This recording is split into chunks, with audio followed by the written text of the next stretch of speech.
Super excited. Hello everyone. I'm Harit Pathak. I'm the co-founder and CEO of EssentiallySports. EssentiallySports is an all-sport digital media platform. We focus on covering content from the fans' perspective.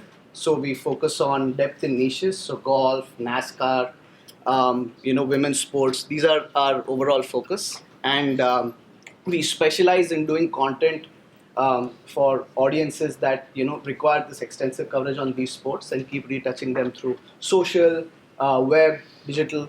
Top 10 US publishers specifically in these sports, and super excited today to have this conversation with Jill. Golf has a special place for us, just like for a lot of people here. Yeah. So Jill is the CMO of a PGA Tour Superstore. Jill, would you like to introduce yourself? Hi, that pretty much covers it. I am the CMO of the PGA Tour Superstore. I've been with the PGA Tour Superstore for about 4 years, pre-COVID. Sometimes my boss says I invented a global pandemic to increase participation in the game of golf. That's not what happened, but that is what happened. Golf has absolutely exploded over the last 4 years, and we're very happy to be a part of it. Absolutely. Jill, you've had a diverse marketing background at Walt Disney, PepsiCo, Focus Brands. I'm in charge of slides. To name a few. You've had an extensive marketing career. How did you get into golf? Right. So sometimes people ask me that, and I always say my whole career has been based on connecting brands to consumers and consumers to brands. So the industry to me is really sort of the backdrop for it. And I just want to say what an amazing day today has been. It's so interesting and comforting to be around a community of people who all are thinking about the same things that we're thinking about. We may not have the scale of some of the amazing brands that have been here today, but we're trying to solve the same problems. And I feel like Liz is a kindred spirit. A lot of what was said today not only was, hitting me right between the eyes, but it was also very aspirational for all of us who are aspire to build great brands. So I love what I do for a living. I love building brands. I love growth-focused brands. That is really what my niche is, really operating in gray spaces I don't like it when it's too defined. I like to be able to kind of push out the boundaries of what we're doing and really lead the way. And as I was thinking about the team that I have a little bit of the team here today. I'm certainly proud of Phil. He's amazing. I think about the spot that he ran earlier, and I want to remind him of two things. One, it was just you and me, right? I mean, we've come a long way, baby. That was 2021. And I'm so proud. I'm really proud of him, and I'm so fortunate to work with him. And now our team is much bigger, and we have so many great leaders on our team. The one thing he failed to tell you is we won a Clio for that TV spot, a sports Clio, but it was a Clio, and that was pretty big. And by the way, to be honest, the PGA Tour Superstore had never produced a piece of content that probably cost more than $20,000. So going to our boss and saying we want to spend it was more than 500 and less than $1 million. That was pretty shocking, and to them to trust us and let us do it. And to see it today and still brings me to tears as well. So we're really proud of that. But that, to be honest, no one in golf was doing anything like that. Honestly, I think we led the way. If you watch the Golf Channel today, you'll see a little bit more of it. It's still it's hard to turn the golf battleship, but I do think we had a little influence there on some of the spots you see running today. So anyways. I got into golf because I love golf. That's the bottom line. I love to play golf. I love to watch golf. I happen to work in marketing, and this was an amazing opportunity. Over your extensive career, especially across industries, heavily in CPG, how do you bring all of the acumen and the experience that you've had over the years into defining the marketing strategy for PGA Superstore? Yeah, I think marketing is not that complicated. I think every single person said the same message, right person, right message, right moment. We've been seeking it for almost 30 years. It's very easy to say and very hard to do. But it gives us a that's the roadmap all the time. It's like, how can you take the brand closer and closer and closer to that? And I've just had a chance to do that across many brands, whether it's a brand transformation or a digital transformation. I'm what I call a shifted American. I'm not a native. Although I had seen some of those Lenovo videos, so I think that meant I was a young millennial. I think that's what that meant. So I'm going to go with that. But, you know, I do think I'm like a little bit of a unicorn with a really strong brand background and then a really strong digital and data background. I call, you know, for all of you who might be a little bit older, like catalog marketing from the way back, right? We're the original CRM team, you know, so, you know, that's has carried with me everywhere I've been, and I think it's sort of been the secret to my success, if I'm being honest. PGA Tour Superstore has had a, you know, crazy advent in terms of, you know, I remember we were discussing your 67th store opening in Richmond last week. Yes. You often called it the Walt Disney World of golf. What makes the store so unique? Yeah, so Phil mentioned this. We did open our 67th store. We are the largest specialty golf retailer in the world. The PGA Tour is a part owner of our company, but what I don't think a lot of people know is that we're actually based here in Atlanta because we are owned by Arthur Blank. So Arthur Blank, hopefully you know who that is, one of the greatest patrons, humans on the planet, but he is one of the co-founders of Home Depot. So it's no surprise that we would be a superstore. We're a big box retailer. We have the largest assortment of golf gear and apparel of any brand anywhere on the planet. And what's most important is, and Nathan from Delta said it, and I've heard it from others, that we live sort of by the Arthur Blank principle of the inverted pyramid, which is we are frontline associates are the top of the pyramid, and you know we're here to serve them. We call it our store support center because we are here to serve the retail associates, and they are our real heroes. They are what makes us special. They're our secret sauce, and we spend a lot of time and money making them the pros that they are. Our tagline is "Shop with the Pros," and it's a perfect double entendre between our authentic connection to professional golf.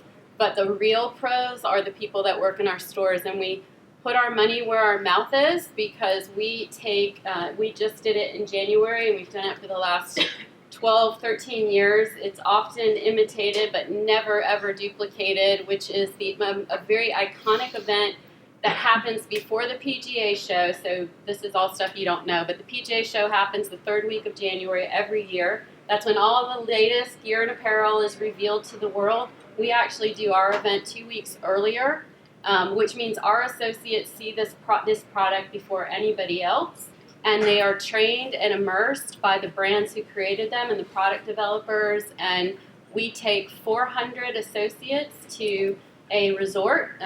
This year we took them to PGA National down in Palm Beach. That's 400 associates from 66 stores. That's a huge investment. We take them there for a week. We treat them like the royalty that they are, and we immerse them in what we do. Like I said, directly from the people, the greatest brands in golf. And this year, you know, I've stood on that driving range and I've watched these 400 associates line up and hit golf balls as far as the eye can see. And I always thought, wow, this is a story that should be told. And I was really proud this year. We pitched this idea to NBC, and they came out and filmed the summit. We call it the Game Changer Summit. They came out and filmed the entire summit and put together a 30-minute program which ran on the Golf Channel, the week of waste management, and lives forever on Golf Pass and our own website. And and here we're going to run it. Okay, I'm not going to show it to you. But I do, like, if you are a fan of golf, you should check this thing out because it does tell you all the cool stuff that's coming out this year.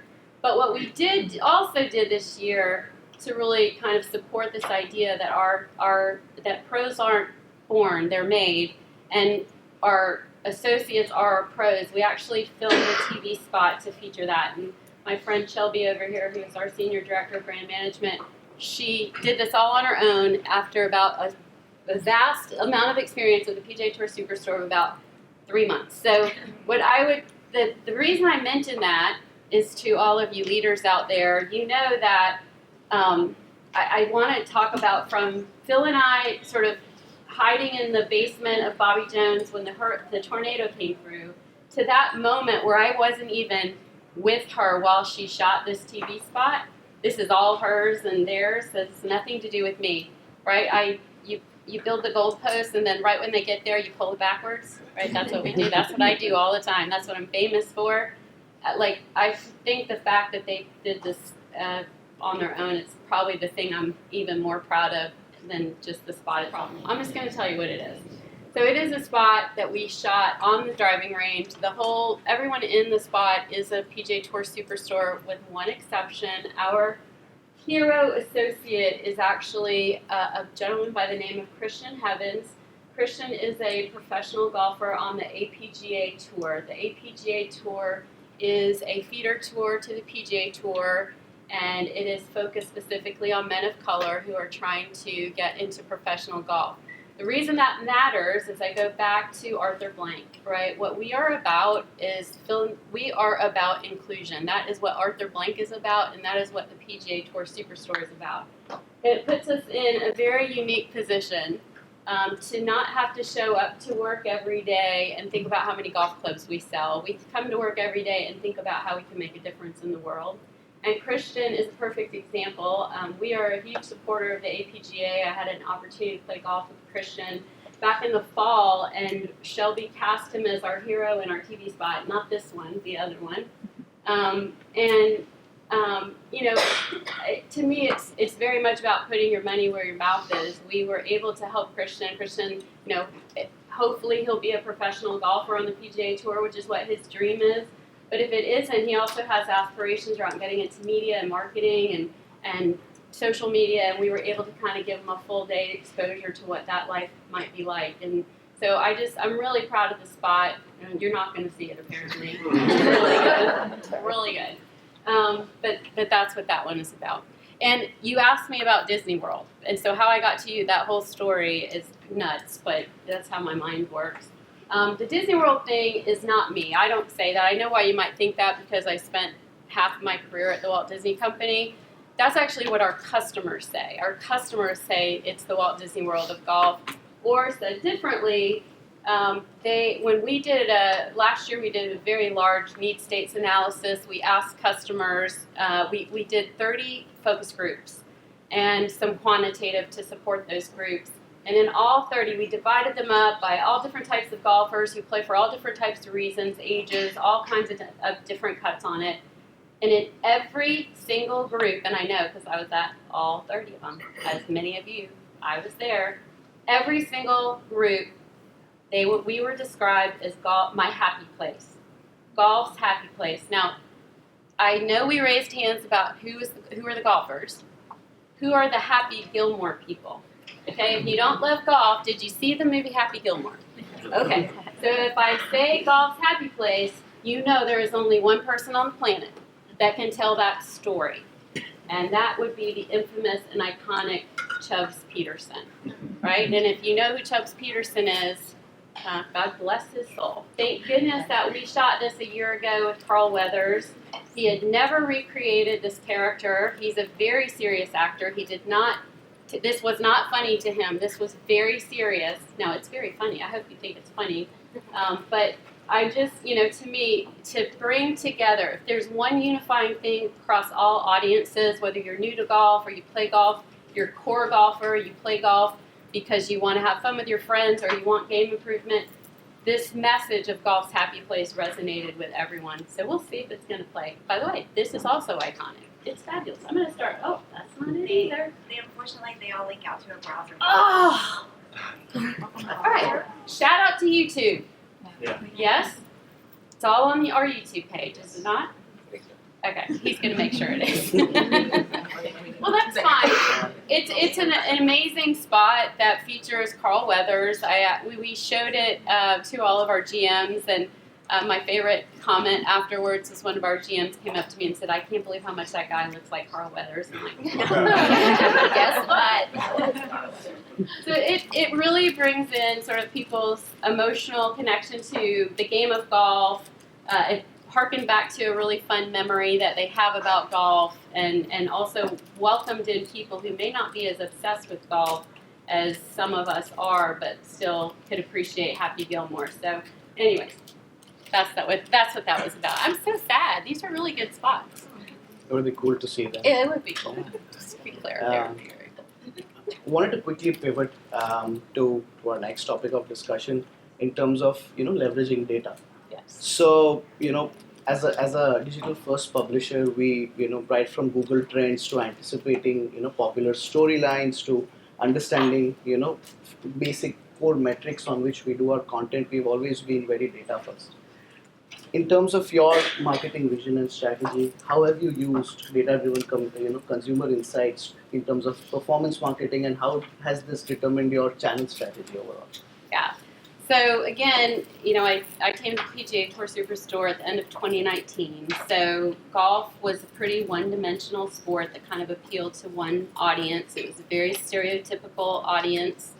And as any good marketer would do, I knew to grow the business, we either had to attract new audiences or either attract new people to the game or expand occasions. That's how I would describe it. Figure out more ways for people to play the game.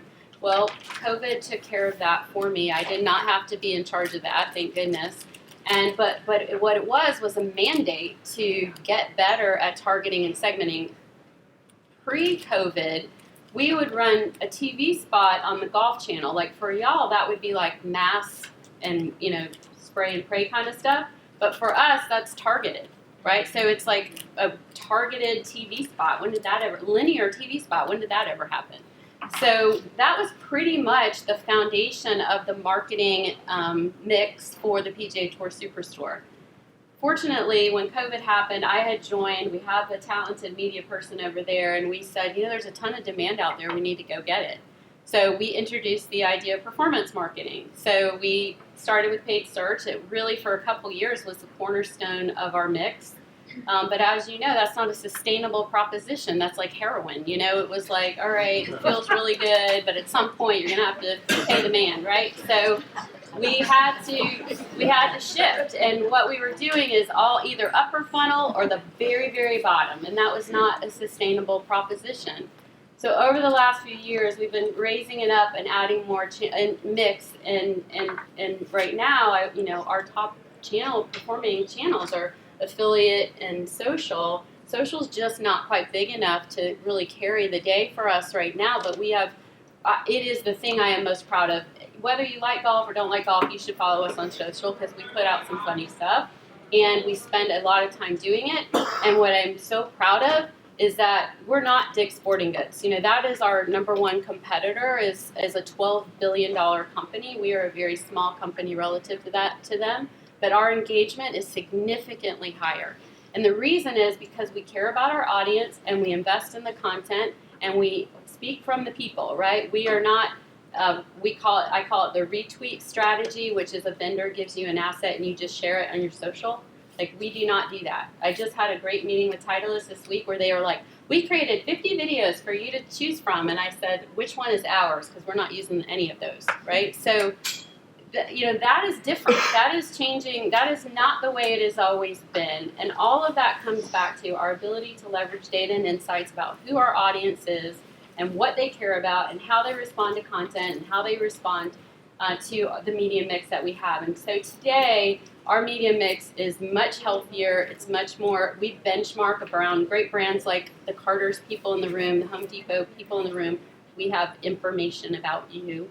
We secretly found out what your benchmark mixes are, and we ask a lot of questions, and people are generous enough to share their benchmarks with us.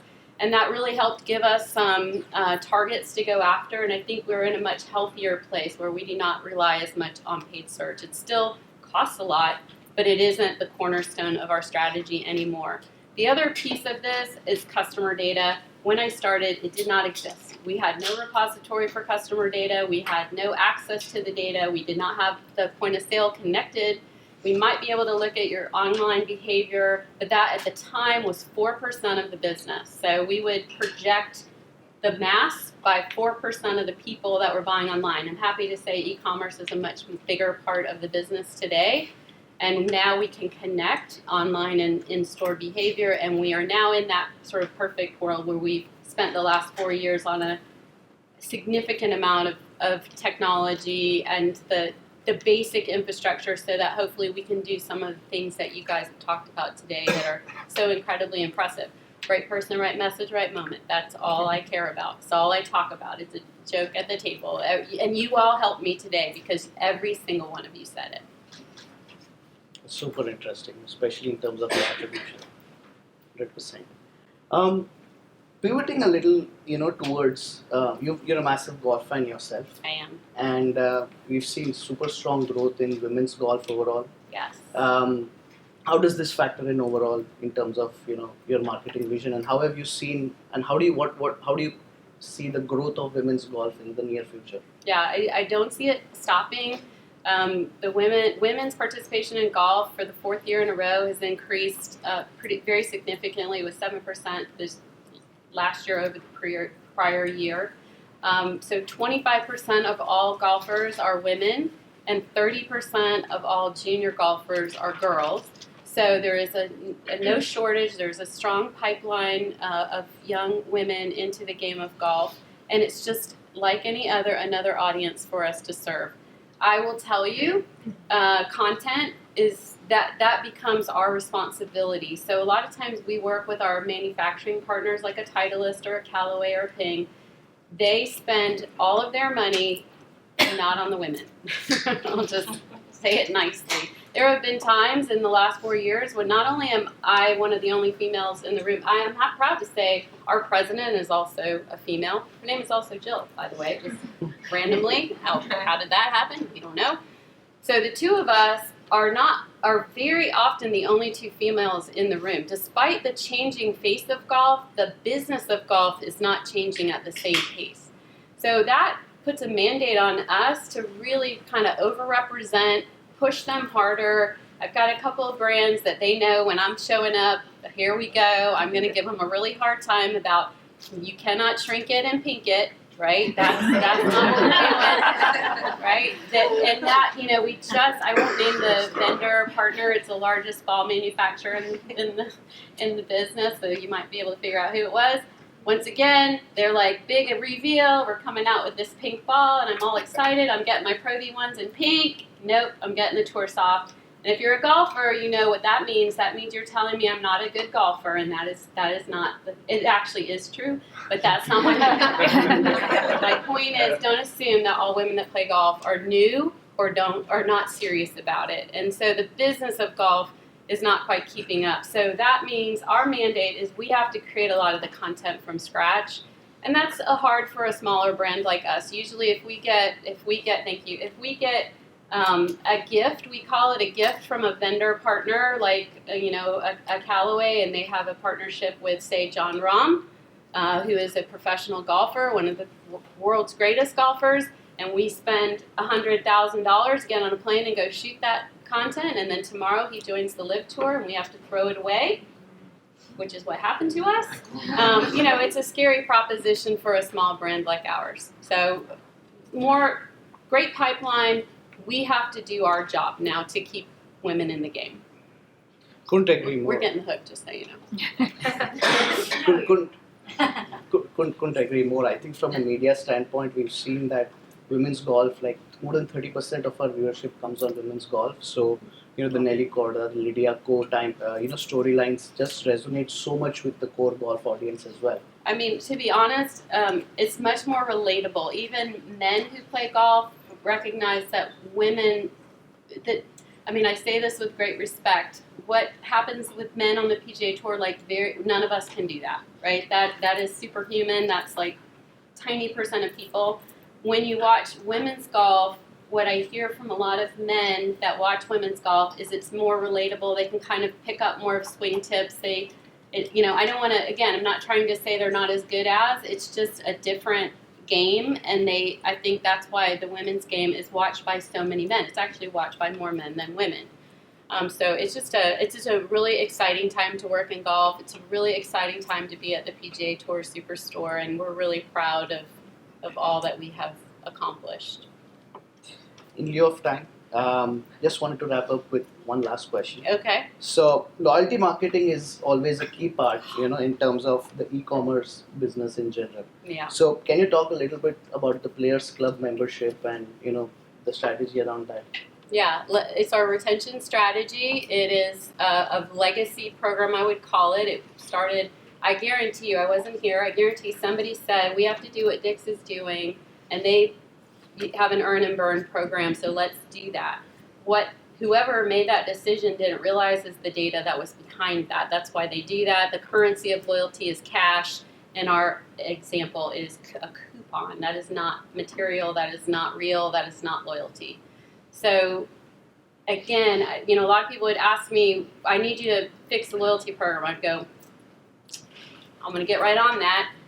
When's the POS project going to be done? And they could not understand why I was connecting those two things. And you as marketers completely understand that, but that didn't happen until last August. So we have completely overhauled the program. And we did a ton of research with our customers. It is about access and help me play better, hands-on improvement. It is not about earning coupons based on spend. Nobody cares about that. That's not a thing.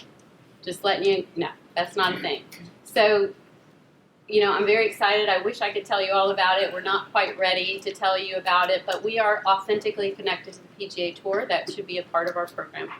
PGA Tour's greatest partner, one of their great partners, is MasterCard. That should be a part of our program. They are about priceless experiences and access. That's what we want to deliver. We also want you to engage with our services. We know the more we help you, hands-on improvement is what our fans care about. So our currency of loyalty is evolving to experience and access, and we're excited about what's coming next. And my loyalty person is over there, so his name is Connor. It's on your shoulders now. Okay? All right, Joe, thank you. can I make one statement? So I think where you're going, I call it the 3 V's: one view, one vision, and that's what this data is going to enable you to do. Yeah. But I think this is the true family sport. And what I mean by that, God bless, I love Cam Newton, but my wife's not going to be out playing football. Okay? But true. my family, my son grew up as a junior golfer, we travel all over the place.